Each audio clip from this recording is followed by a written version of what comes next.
bien, un décret a institué l'être suprême comme culte républicain. Il a été aussi suivi d'un certain nombre d'autres décrets qui ont touché pour grande partie l'instruction publique. S'arrête là mon propos. Je pense que Fanny Kassem nous en dira beaucoup plus long là-dessus. Et en tout cas, merci pour votre présence. Je constate nombreuse ce soir, donc c'est une bonne chose. Ça veut dire que le sujet, effectivement, est, tu disais social, sociétal, les deux, on va en parler. Nous sommes 32 en visioconférence là. Ce qui est déjà une bonne chose, une très bonne chose. Je tiens tout de suite à le dire à tout le monde. Effectivement, déjà un grand merci aux amis de Robespierre pour le bicentenaire de la Révolution de m'avoir invité. C'est vrai que c'est la 3e fois en 1 an et demi, c'est toujours un plaisir de venir.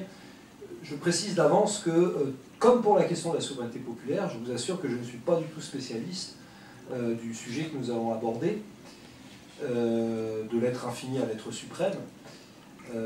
En revanche, ce qui me semble important de dire d'entrée, c'est que c'est un sujet qui fait hautement écho finalement à notre période. Non seulement en tant que citoyen, mais en tant que professeur d'histoire que je suis. Parce que bon, vous aurez bien noté que, et encore le terme de religion, pour ce dont on va parler, c'est peut-être pas ce qu'il y a de plus approprié, mais ça on en parlera après. Mais ce qui est certain, c'est que les interrogations, on va dire, un peu métaphysiques, etc., elles sont très importantes aujourd'hui, je ne vous apprends rien en vous disant ça. Et c'est pour ça que c'est d'autant plus important que l'Arbre décide d'aborder cette question, comme tu l'as évoqué d'ailleurs, le numéro 120, qui effectivement aborde avec un ensemble d'articles sur l'être suprême, notamment sur le culte de la raison, etc. Pour plusieurs raisons. La première, c'est parce que, je répète, la question religieuse au sens large, parce qu'on peut parler d'éléments de religiosité là-dedans, dans l'être suprême, c'est un sujet qui, clairement, je l'ai dit, est au cœur des discussions publiques, politiques, entre élèves incontestablement, puisqu'on me demande toujours notamment moi en tant que professeur d'histoire-géographie et enseignement moral et civique, donc j'enseigne le moral et le civisme, pardon, d'un certain point de vue, on va dire, eh bien, c'est clairement d'actualité, et c'est d'autant plus important qu'il faut voir comment on traite cette question de l'être suprême dans les manuels scolaires. Il faut bien avoir ça en tête. D'ailleurs, j'en fais un petit peu le point de départ du propos, si vous voulez. Je prends un seul exemple. Et d'ailleurs, je m'en souviens très bien, parce que lorsque j'avais commencé à enseigner, les programmes scolaires venaient d'être modifiés, c'était sous Châtel, et Richard Descoings, je ne précise jamais assez, le directeur de Sciences Po Paris, qui est l'auteur de ces contre-réformes au niveau de l'éducation nationale.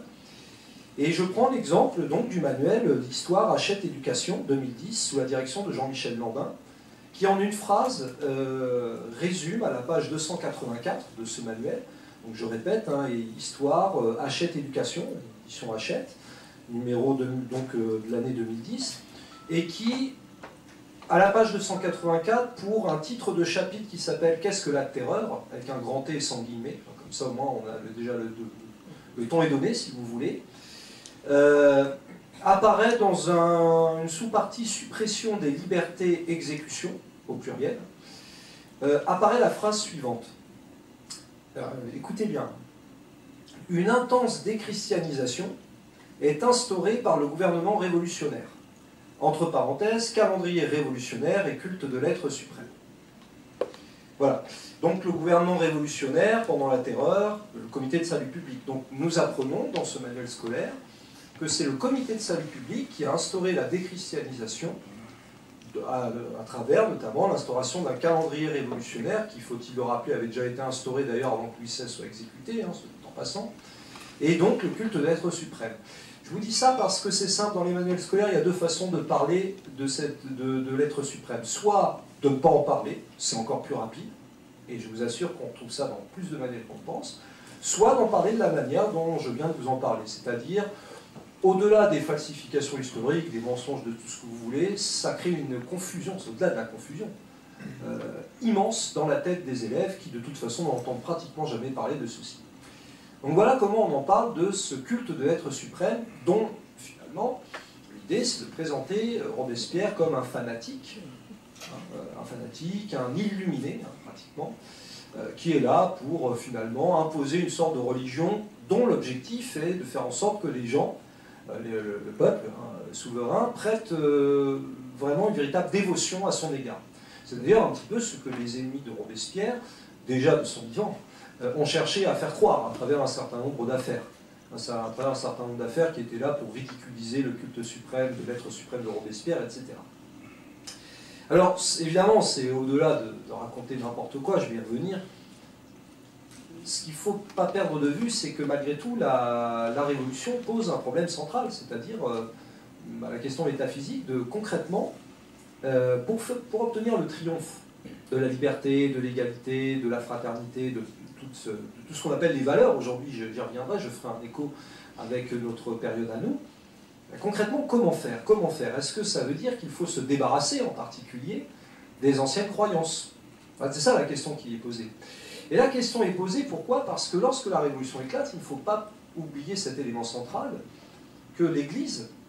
Alors, en l'occurrence, quand je dis l'Église, je vais insister sur l'Église catholique, parce qu'à l'époque, c'est elle qui, de toute façon, a presque le monopole, si j'ose dire, quand bien même les protestants, ce qu'on appelle les protestants, aussi le terme on pourrait revenir, quand bien même les dits protestants avaient la liberté de culte.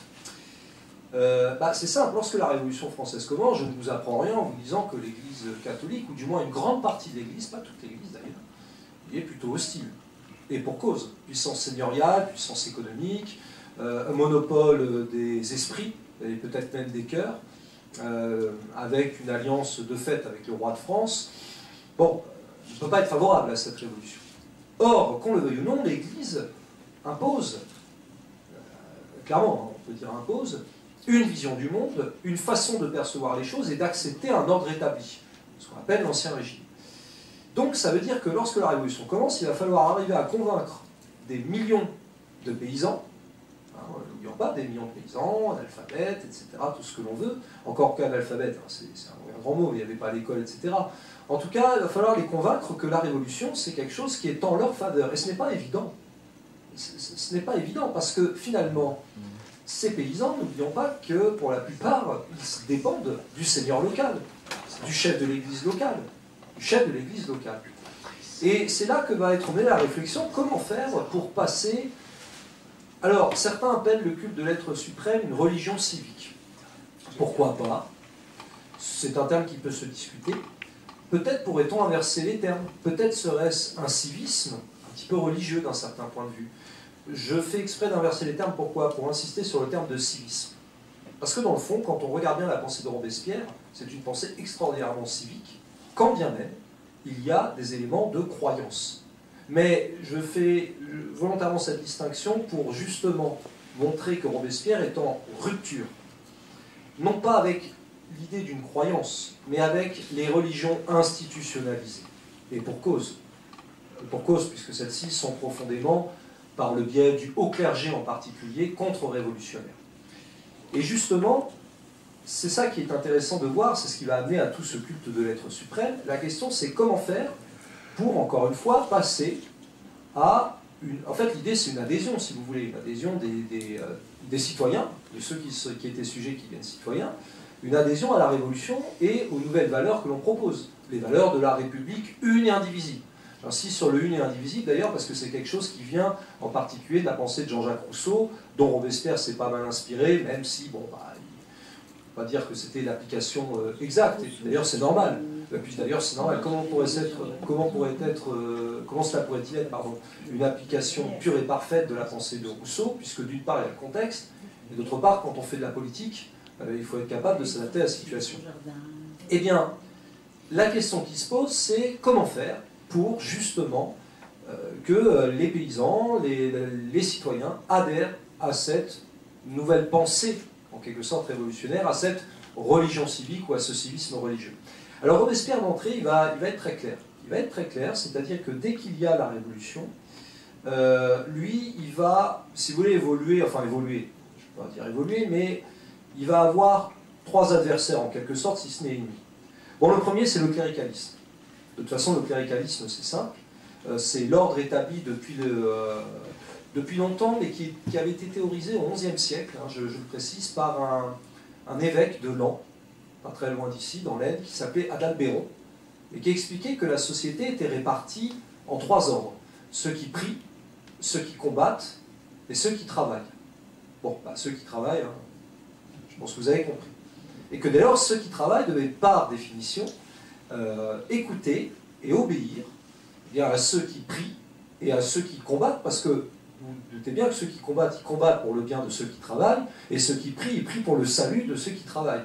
Quant à ceux qui travaillent, bon, bah, à part s'en remettre à la dépendance de leur seigneur local et d'espérer de bonne grâce qu'on ne leur prenne pas trop de récolte, voilà. Donc il faut briser ceci. C'est pas évident. C'est dans les mentalités depuis 1000 ans. Il faut l'avoir en tête. Car quand bien même vous arrivez avec la meilleure pensée, celle de la Déclaration des droits de l'homme et du citoyen, etc., il faut l'inculquer. C'est pour cela que Robespierre, son premier adversaire, très clairement, ça va être le cléricalisme. Et à ce sujet, dès le 2 novembre 1789, dans les affiches d'Artois, dans le coin, il indique qu'il est convaincu avec tous les hommes raisonnables et désintéressés de cette vérité que le clergé n'est point propriétaire de ses biens, qu'il n'est pas bon ni pour la religion, ni pour lui-même, ni pour l'État qu'il le soit. Ce qui est intéressant, il y a 2 choses intéressantes dans cette déclaration, c'est que d'une part, bon, il insiste sur l'aspect de la propriété, puisqu'on parlait de la question sociale, et on sait très bien que Robespierre a eu des positions presque avant-gardistes pour l'époque au sujet de la propriété, qu'il n'envisageait pas forcément comme un droit inviolable et sacré. Et c'est pour ça que la Constitution, par parenthèse, de 1793 revenait un peu plus sur cette question de la propriété. Mais il y a autre chose d'intéressant dans cette affirmation, c'est qu'il sépare le clergé de la religion. Et oui. Ce n'est ni bon ni pour la religion, etc. Donc on le voit qu'il est d'abord, dans un premier temps, dans un combat anticlérical. Parce que le cléricalisme, le clergé, alors pas tout le clergé, encore une fois, il ne faut pas oublier qu'il y a une partie du bas clergé qui, en fait, prend fait et cause pour la Révolution. Et qu'un certain nombre d'abbés, éventuellement, on peut penser à l'abbé Sieyès, à l'abbé Grégoire, que je citerai a priori tout à l'heure, eh bien, également, prennent fait et cause pour cette révolution qui est là pour apporter un nouvel idéal pour les citoyens, pas pour les sujets, hein, pour les citoyens, j'insiste volontairement sur le vocabulaire. Et d'ailleurs, Robespierre continue ses attaques pendant l'année 1790. Le 18 janvier, il dénonce le scandaleux spectacle de l'opulence. L'opulence. Vous voyez, on retrouve encore une fois la question sociale qui caractérise le haut clergé. Et 8 mois plus tard, le 14 septembre, il explique qu'il suffit que les ecclésiastiques soient maintenant citoyens. Il me suffit que la redoutable corporation du clergé soit anéantie par la volonté générale. Je ne les regarde que comme des citoyens qui ont des droits égaux aux autres citoyens. Donc dans un premier temps, on voit clairement un Robespierre en lutte contre ce clergé qui refuse la nationalisation de ses biens, enfin de ce qu'il estime être ses biens d'ailleurs, parce qu'on pourrait y revenir là aussi, qui refuse la constitution civile du clergé, encore une fois, pas tout le clergé, une partie adhère, sincèrement, par calcul, mais en tout cas adhère à cette constitution civile de 1790. Et finalement se résout à accepter la nationalisation des biens du clergé, là encore, soit par conviction, soit parce qu'il n'y a pas trop le choix de toute façon. Et donc, le premier combat de Robespierre, c'est un combat anticlérical. Mais anticlérical ne signifie pas anti-religieux en soi. La question est de savoir, mais sur quel discours religieux, finalement, se base Robespierre. On a, à ma connaissance, et là, je ne vais pas prétendre parfaitement maîtriser le sujet, je vous l'ai dit, parce qu'il y a des historiens qui travaillent beaucoup mieux que moi là-dessus, mais à ma connaissance, nous n'avons pas énormément de témoignages, je dis bien de témoignages ou de preuves, de la pratique religieuse catholique, on va dire, parce que, pour le coup, il vient d'une... je ne vais pas vous apprendre la vie de Robespierre, un petit notable d'Artois, etc. On sait qu'il a eu des études, et ce qui était normal à l'époque chez les grandes religieuses, c'est assez logique. Voilà, il n'y avait pas d'école laïque gratuite et obligatoire. Mais on n'a pas vraiment de preuve d'une adhésion à la foi catholique de Robespierre, pas plus que ça. En tout cas, on a la preuve qu'il va mener un combat anticlérical. Et ce combat anticlérical, il va se, entre guillemets, radicaliser au fur et à mesure qu'on avance dans le temps. Parce qu'il est indéniable que ce combat est lié à la naissance de la République, à la question sociale, Et par la suite, le combat anticlérical va devenir un combat contre deux tendances. La première, et c'est toujours en lien avec le cléricalisme, c'est un peu différent, c'est le fanatisme. Alors, je vous signale à ce sujet que vous avez dû entendre parler de la sortie d'un film récemment, hein, du côté de la Vendée, hein, pour rappeler le beau passé vendéen, Vaincre ou mourir. Bon. Où finalement, les chefs locaux, cherchant à sublimer d'ailleurs la population locale, les paysans locaux, vont se battre au nom de Dieu, etc., contre la République unie indivisible, qui souffre du péché. Alors d'ailleurs, c'est ça qui est intéressant, vous voyez, quand je pose la question aux élèves, mais en fait, Robespierre et la religion, qu'est-ce que vous pouvez m'en dire? Ah, bah il est athée. Oui, enfin pas tout à fait, hein, vous allez voir. Et tout ça pour montrer qu'il y aura ce combat soi-disant de personnes qui se battent au nom de Dieu, au nom de la fidélité à Dieu et puis au nom du roi qui a été exécuté, contre des fanatiques athées. Robespierre égale athéisme. Or, Robespierre, d'une part, combat ce fanatisme qui cherche à détruire la République, qui orchestre la contre-révolution, hein, très clairement, et puis d'autre part, justement, il se bat contre l'athéisme. Alors d'ailleurs, je fais un petit clin d'œil à, je n'ai pas eu le temps de lui répondre aujourd'hui, à notre ami Patrice, qui je crois est présent ce soir. Je le remercie parce qu'il m'a envoyé, effectivement, il a raison d'insister sur ce point, quelques éléments à propos de, si vous voulez, du fait que Robespierre est absolument pas athée. Il combat l'athéisme qu'il considère comme étant aristocratique et même contre-révolutionnaire. Et Robespierre va s'élever de manière très importante lorsqu'il est au pouvoir, lorsqu'il est au sein du comité de salut public, contre cet athéisme qu'il estime être une manœuvre vraiment contre-révolutionnaire. Et principalement visé Hébert. Bon, ça, je ne vous apprends rien en disant cela, mais ce qui est très intéressant, c'est de voir que, vous savez, on parle toujours de Danton, qui d'ailleurs n'est pas bien considéré, à raison aussi, par Robespierre, pour cause de corruption des mœurs, que toute la question, finalement, métaphysique des valeurs de la République, etc., ça n'intéressait pas plus que ça, Danton. Pas tout le temps, par moments, oui, mais enfin, globalement, on sait très bien qu'il pouvait s'adonner à des pratiques pas très morales, si j'ose dire. Eh bien, Robespierre, en réalité, dans ses discours, cible surtout Hébert. C'est ça qui est très intéressant de voir. Il cible Danton, mais il cible encore plus Hébert. Et justement, au-delà du fanatisme contre-révolutionnaire, il va s'opposer à l'athéisme porté par Hébert, et qui va déboucher effectivement sur ce fameux mouvement de l'automne 1793 de la déchristianisation. Cette déchristianisation, alors, elle est très intéressante parce que, d'une part, elle concerne effectivement, bon, quelques têtes comme Hébert, mais il n'y a pas que lui, hein, Carrier, il y a Fouché, enfin, il y a des représentants en mission. Carrier, c'était du côté de Nantes plutôt, Fouché à Lyon, etc. Et puis d'autre part, bon, on peut la retrouver chez quelques révolutionnaires qui suivent le père Duchesne, le journal d'Hébert. Bon, ça, c'est possible. Mais Robespierre la condamne très vite. Il la condamne extraordinairement vite, en expliquant deux choses. La première, c'est que ça fait le jeu de la contre-révolution. Et pour cause. Et pour cause que ça fait le jeu de la contre-révolution. Puisque les fanatiques catholiques, les cléricaux convaincus qu'il faut en finir avec la République unie indivisible, ben, ils n'attendent pas mieux. Et ils n'attendent pas mieux, si vous voulez, que de pouvoir attaquer la République sur cette question-là en expliquant, vous voyez, cette République, elle milite pour l'athéisme. Et ça, qu'on le veuille ou non à l'époque, eh ben, c'est un sujet qui est sensible. C'est un sujet sensible parce que je reviens à ce que je vous disais. Il faut arriver à inculquer dans les esprits, c'est ça véritablement, et je vous donnerai quelques citations du discours dont tu parlais tout à l'heure, important de mai 1794 de Robespierre, qui insiste bien qu'il faut maintenant créer vraiment, il faut faire la révolution morale et politique. On a fait la révolution d'un point de vue physique, maintenant elle doit être morale et politique. Et c'est pas évident. C'est pas évident. Donc d'une part, parce que finalement la révolution, l'athéisme, pardon, c'est un...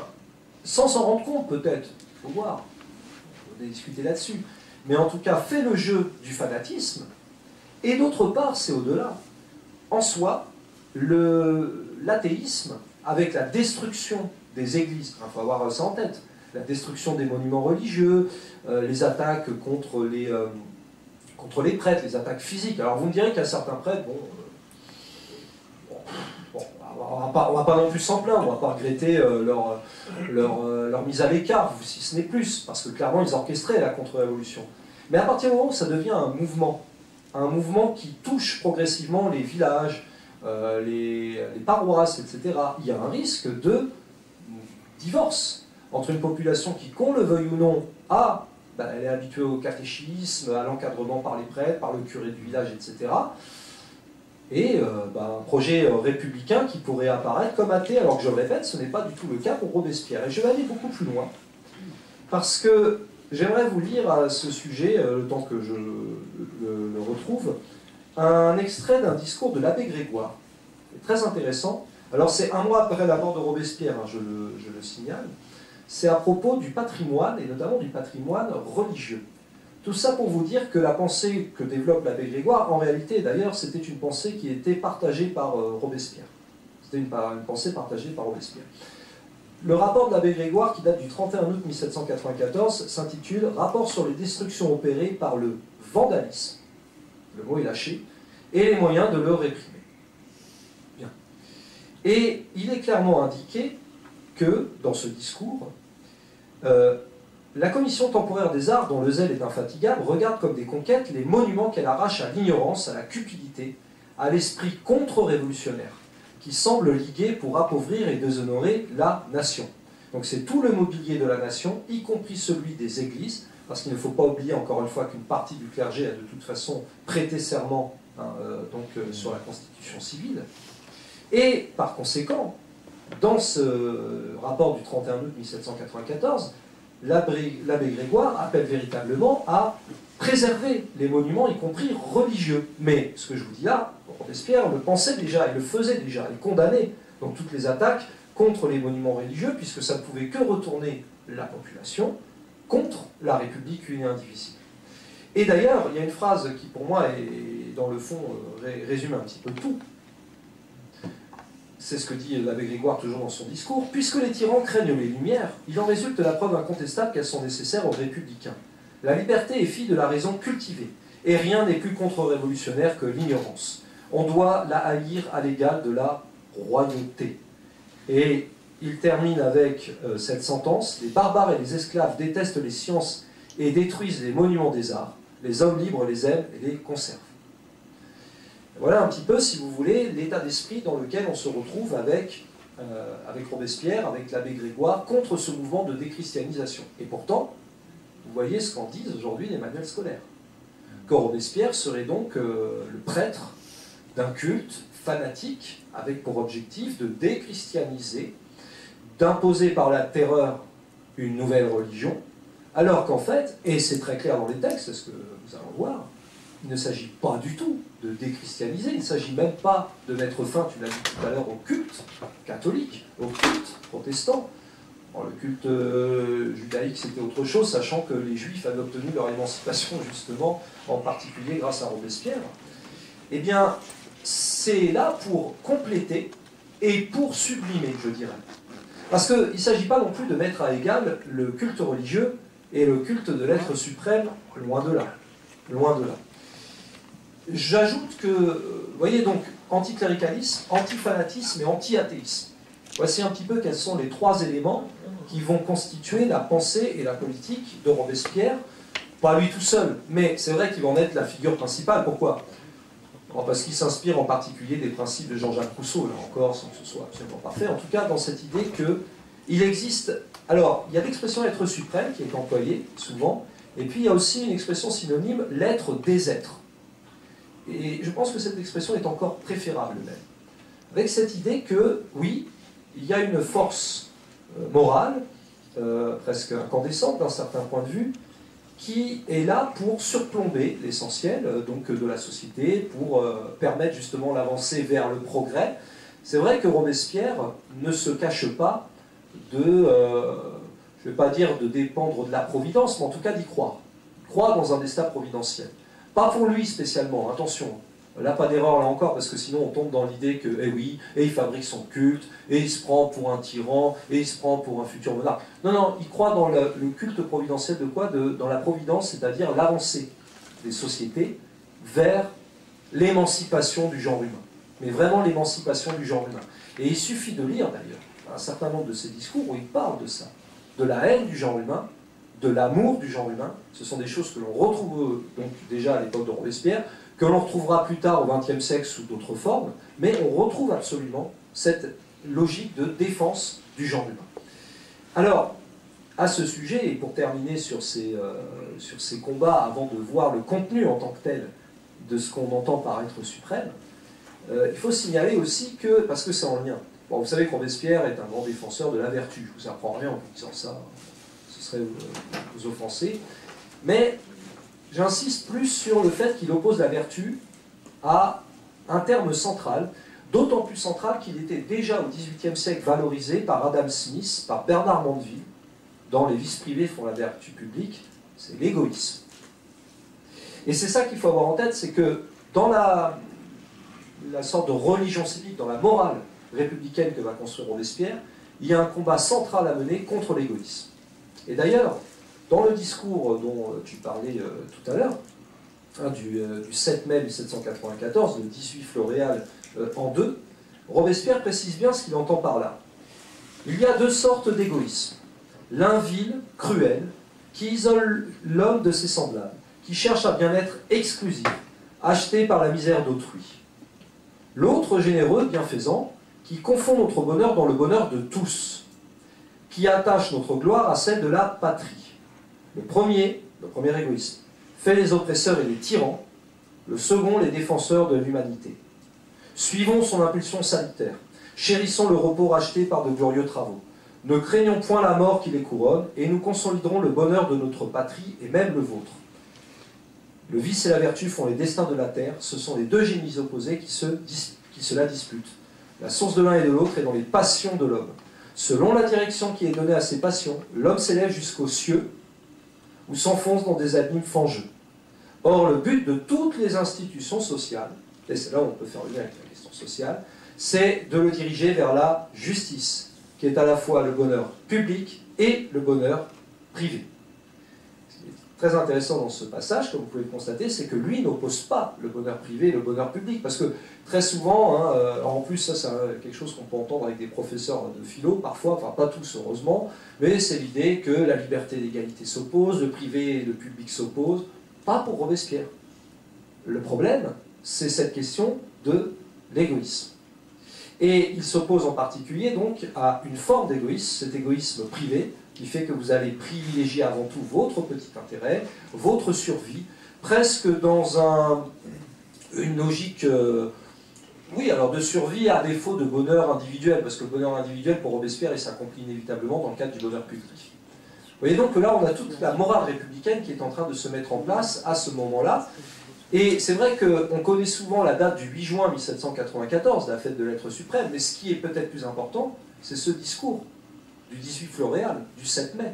Parce que c'est là où il va définir finalement tous les principes de ce qu'il appelle une morale républicaine, enfin de ce qu'on peut appeler une morale républicaine. Cela dit, c'est pas nouveau. Je veux dire que dans des discours précédents, il y avait déjà fait référence.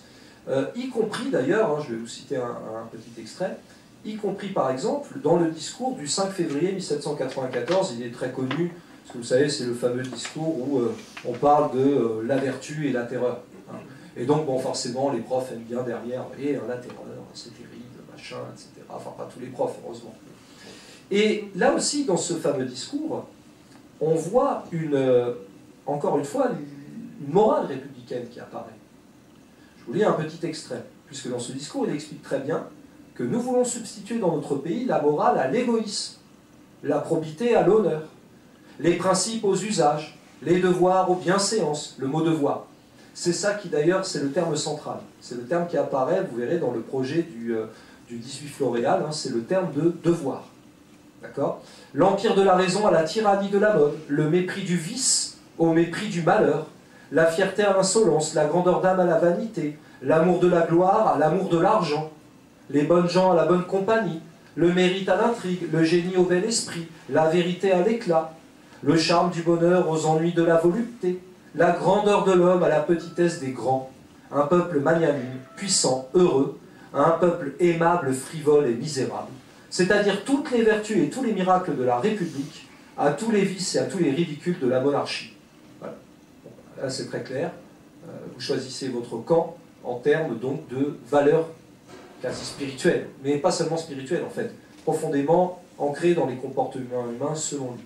Parce que finalement, la morale qu'il propose, c'est pas dans le sens de l'enseignement moral et civique où il faut faire quasiment un catéchisme sur les valeurs de la République qui ne marche pas de toute façon. Il faut être très clair, moi qui dois enseigner l'EMC, je peux vous assurer que c'est pas en prêchant de manière vraiment, voilà, c'est très important, la liberté, l'égalité, la fraternité, parce que de toute façon, les élèves le voient très vite. Ah, c'est tellement important qu'au fait, elle est où l'égalité par rapport à, ne serait-ce qu'à la loi ou par rapport à ceci? Je suis d'accord avec vous, qu'est-ce que vous voulez que je vous dise? Ça renvoie donc à une véritable incarnation matérielle, si vous voulez, de ces valeurs. Et c'est pour ça que Robespierre va véritablement mener une réflexion sur un contenu concret de qu'est-ce que ce serait que l'être suprême.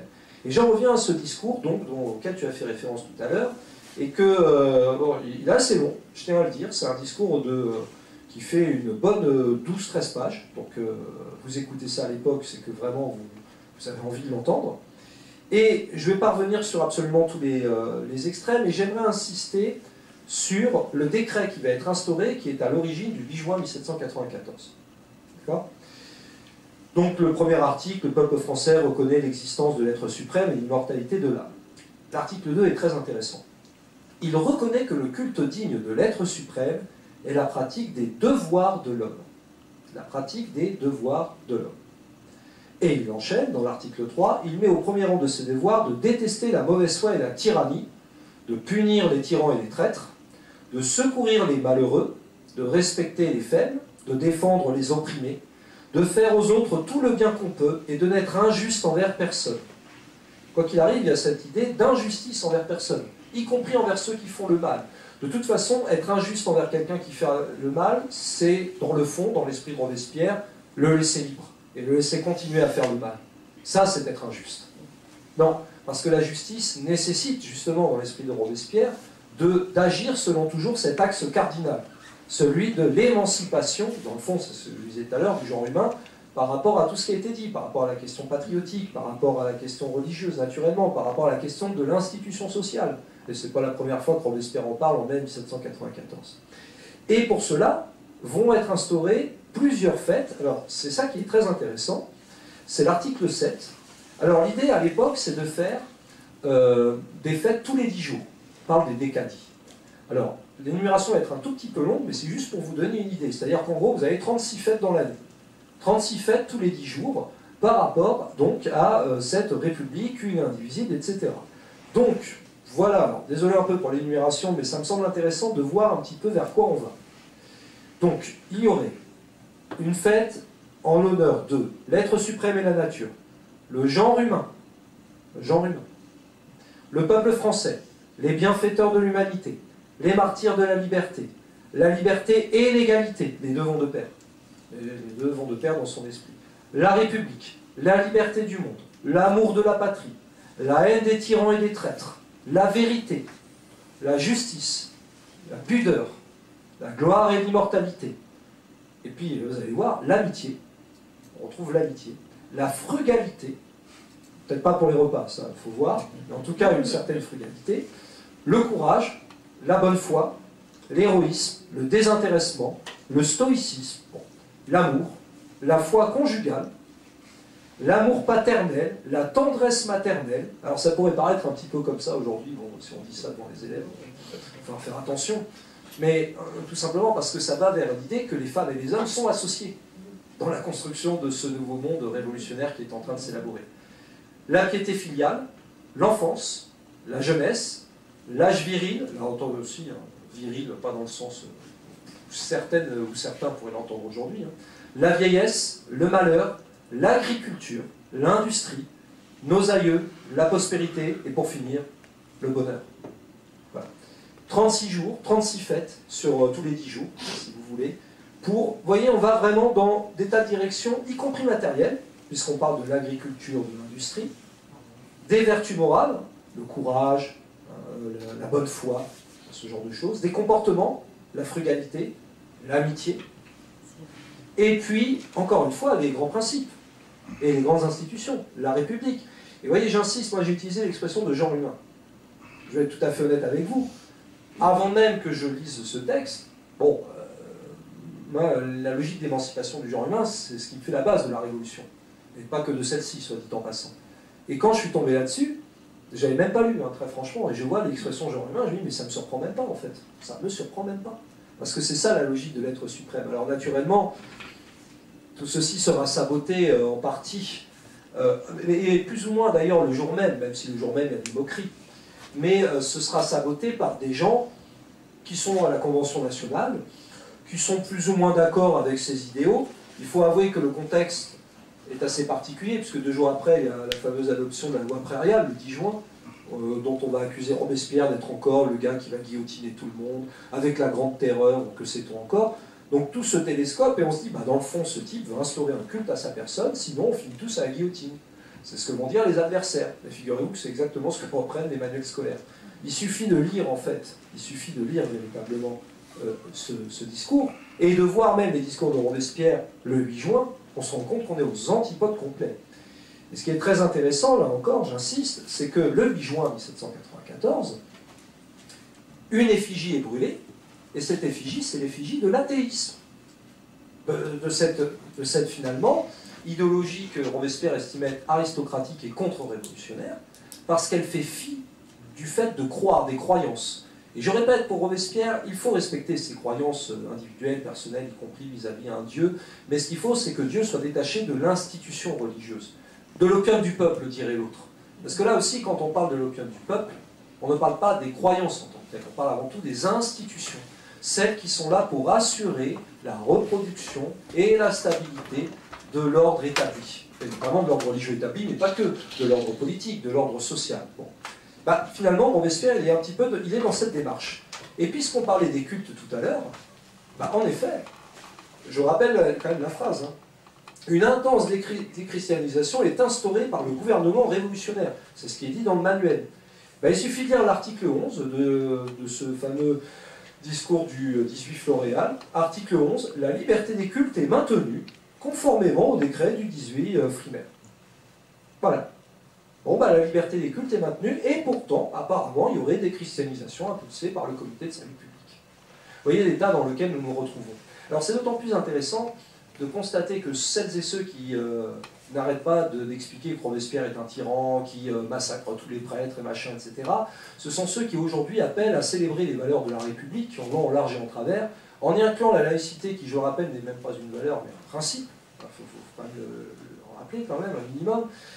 Et qui en même temps tape sur celles et ceux qui justement ont fait en sorte qu'il y ait véritablement une adhésion, un véritable, j'allais dire presque amour, j'utilise le mot, parce que dans le fond il apparaît dans les 36 fêtes que je vous ai signalées, véritable amour pour la République. Mais la République, d'abord en tant que chose publique, qui est là pour lutter contre les injustices sociales, etc., et puis une République, et il faut insister dessus parce que là on retrouve un peu l'héritage de Jean-Jacques Rousseau, une République une et indivisible.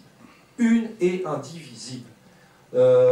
Pourquoi? Parce que tout simplement, c'est ce que disait déjà même l'abbé Grégoire dans son discours du 4 juin 1794. Ce qui fait l'unité d'une république, c'est ce qui permet d'assurer l'échec de la contre-révolution et d'assurer l'unification même des Françaises et des Français, à travers par exemple la langue qui est un élément central. Donc si vous voulez, cet être suprême, être des êtres, n'oubliez pas cette expression, être des êtres. C'est ça qui est très intéressant. Il est là pour surplomber, pour donner une direction vers tout ce que je vous ai dit, notamment l'idée de bonheur public, d'accord, sans faire, encore une fois, sans négliger le fait que les individus ont droit au bonheur privé, parce que là aussi, on oublie souvent une chose. En tout cas, c'est une chose que j'ai déjà vue dans des livres d'historiens qui expliquent que Rousseau, s'inspirant lui-même de Platon, serait l'inventeur du totalitarisme. Et que dès lors, Robespierre, à son tour, est l'inventeur du totalitarisme, avec une nouvelle religion, un nouveau culte, etc. Bon.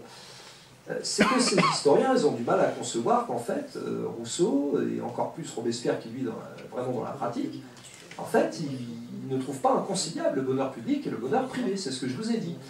Et ça, c'est la grande erreur qui est souvent commise, c'est de confondre bonheur privé et égoïsme. Ce que je vous ai dit tout à l'heure. C'est la confusion entre bonheur privé et égoïsme. Le combat de Robespierre, c'est justement l'émancipation du genre humain et des individus en tant que tels. Parce que les individus, ils sont prisonniers de quoi? Justement, ils sont prisonniers de la vieille morale de la vieille morale religieuse, la morale catholique, la morale cléricale. Attention, parce que Robespierre n'est pas hostile au catholicisme. Au contraire, il le voit comme une morale potentielle. Comme une morale, tout simplement. Mais une morale parmi d'autres. Et que lui, il est là, dans son esprit, et pas lui tout seul d'ailleurs, pour apporter une direction politique et sociale au combat qui est mené au moment de la mise en place de la tentative de survie aussi de cette première République. Ça ne vous échappera pas d'ailleurs que, comme par hasard, une fois qu'il disparaît, avec Saint-Just, Couthon et tous les autres, tu parlais tout à l'heure des journées du 9, 10, 11 terminant, enfin du 10, 11, 12 en l'occurrence, il y en a quand même 120 qui passent sous le rasoir national en 3 jours. Hein. Bon, ouais, 108, on n'est pas loin des 120. Mais tout ça pour dire quoi? C'est que derrière c'est la contre-révolution, y compris sur le plan moral et religieux, en quelque sorte. L'être suprême disparaît, c'est terminé, et on va en revenir à des pratiques où les incroyables, tous ces gens-là vont pouvoir en profiter, les muscadins vont en profiter pour pouvoir s'en donner à cœur joie, parce que c'était compliqué sous Robespierre. Ce sont d'ailleurs eux, ce sont ces gens-là, qui vont justement présenter Robespierre comme, en plus, bien entendu, de tous ses opposants politiques, comme j'ai dit un fanatique, quelqu'un de très austère. Quelqu'un qui est là pour imposer une énorme morale sur la population, etc., de manière insupportable, à tel point d'imposer une terreur, en quelque sorte.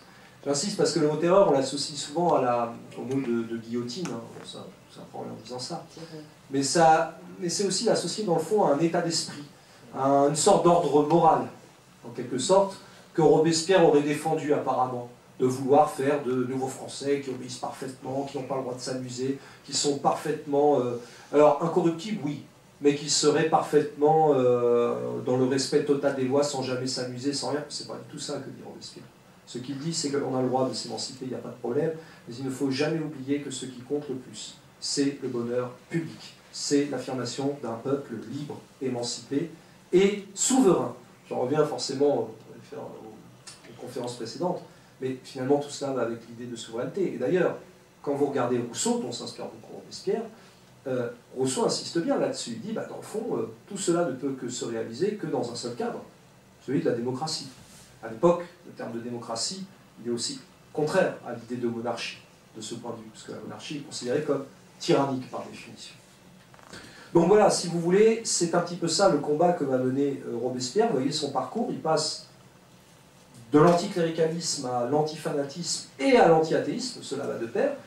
Et j'insiste, c'est pour ça qu'il sera notamment un farouche adversaire d'Hébert, de Pache, bon, bref, de tout le courant dit exagéré, qui en fait menace de faire tomber la révolution, en nourrissant la contre-révolution et en nourrissant une image faussée, finalement, du combat mené par Robespierre. Celui donc pour l'être des êtres. Je préfère cette expression être des êtres à, ça c'est personnel, mais à celle d'être suprême. Parce que finalement, ça permet de résumer l'idée que tous les êtres, justement, doivent, et l'idée de devoir, et peuvent tendre vers tout ce que je vous ai dit. Et puis, dans le fond, aujourd'hui, quelque part, quand on réfléchit bien, si on doit faire un parallèle, on est un peu dans cette logique. On le voit bien. Cette idée de bonheur, privé et public. Cette idée également que nous sommes des êtres humains, le genre humain. Vous savez, les retraites, si je fais un lien avec les retraites, parce qu'on est obligé de faire une différence, c'est pas seulement un combat pour l'âge de départ à 60 ans, contre 64 ans ou 43 annuités. C'est aussi une certaine vision de l'être humain.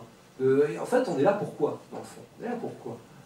Il y a deux combats. Il y a un combat de la civilisation, si j'ose dire, nous, contre l'anti-civilisation. Et d'ailleurs, vous savez, je n'exagère pas. Moi, je vous renvoie à une déclaration d'Emmanuel Macron en janvier-février 2020. Je me souviens plus, c'était avant le Covid. Lorsque celui-ci avait dit, à l'époque, il y avait un projet de loi proposé par Modem pour rallonger, j'insiste là-dessus, pour allonger le temps de deuil, le temps de deuil, le congé pour deuil des parents de 5 à 12 jours. Les députés de La République En Marche y étaient opposés. Même le MEDEF avait hurlé en disant « mais ça va pas ou quoi ?» Et Emmanuel Macron avait finalement eu cette déclaration vis-à-vis de ses députés, parce que lui-même dit « là quand même, il déconne un peu, ouais, les gars. » Et il avait dit la chose suivante, « il faudrait quand même faire preuve d'un peu d'humanité. » Ce serait bien pour des gens comme ça. Parce que justement, faire preuve d'un peu d'humanité, ce n'était pas du tout le projet de Robespierre. Le projet de Robespierre, c'est d'être complètement humain, donc de libérer le genre humain. C'était ça, finalement, l'idée de l'être des êtres. Voilà. Je vais m'arrêter là, peut-être pour laisser la place. Merci.